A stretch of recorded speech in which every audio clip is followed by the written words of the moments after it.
যদি অস্ত্র হ্যান্ডেলই করতে না পারেন তাহলে নিয়ে আসেন কেন আপনি? আমি বাবর ভাইকে সম্মান করি, তারা নির্যাতিত নেতা, কিন্তু আপনার ওই কাজ আমি সমর্থন করি না। আমাদের বাঙালি ভাইয়েরা, মুসলমান ভাইয়েরা তারা আজকে নির্যাতিত হচ্ছে এবং সেই নির্যাতনের জাতাকলে ভারত সরকার দিন দিন বাংলাদেশে তাদেরকে পাঠিয়ে দিচ্ছে। এই সংঘাতের পিছনে আপনি দায়ী। এই বাংলাদেশে অসংখ্য হত্যাকাণ্ড ঘটেছে, অসংখ্য ঘটনা ঘটেছে। এর মধ্যে বড় একটি ঘটনা হলো 10টা অস্ত্রের চালান। যদি অস্ত্র হ্যান্ডেলই করতে না পারেন তাহলে নিয়ে আসেন কেন আপনি? আমাদের দক্ষিণ এশিয়াতে এই অস্ত্র কাহিনীর কারণে বাংলাদেশ সার্বভৌমত্বের হুমকির মধ্যে পড়েছে। অসংখ্য মানুষের জীবন বিপন্ন হয়েছে, পার্শ্ববর্তী আঞ্চলিক সংঘাত বিরাজ করেছে। আমরা দেখতে পেয়েছি বিচারের নামে প্রহসন হয়েছে।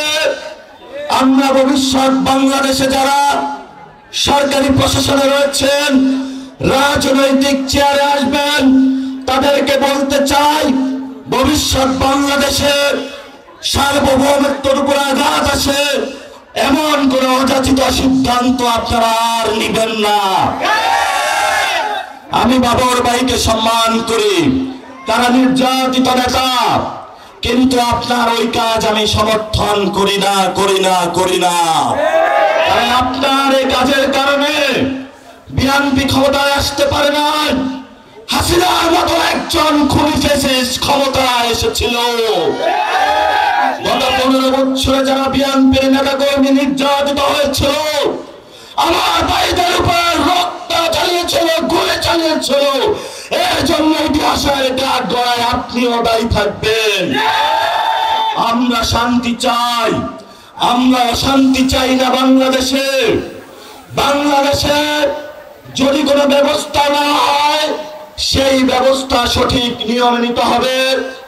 মণিপুরি, আসাম, পশ্চিমবঙ্গ থেকে শুরু করে যেখানে যারা রয়েছেন, আমাদের বাঙালি ভাইয়েরা, মুসলমান ভাইয়েরা তারা আজকে নির্যাতিত হচ্ছে এবং সেই নির্যাতনের জাতাকলে ভারত সরকার দিন দিন বাংলাদেশে তাদেরকে পাঠিয়ে দিচ্ছে। এই সংঘাতের পিছনে আপনি দায়ী।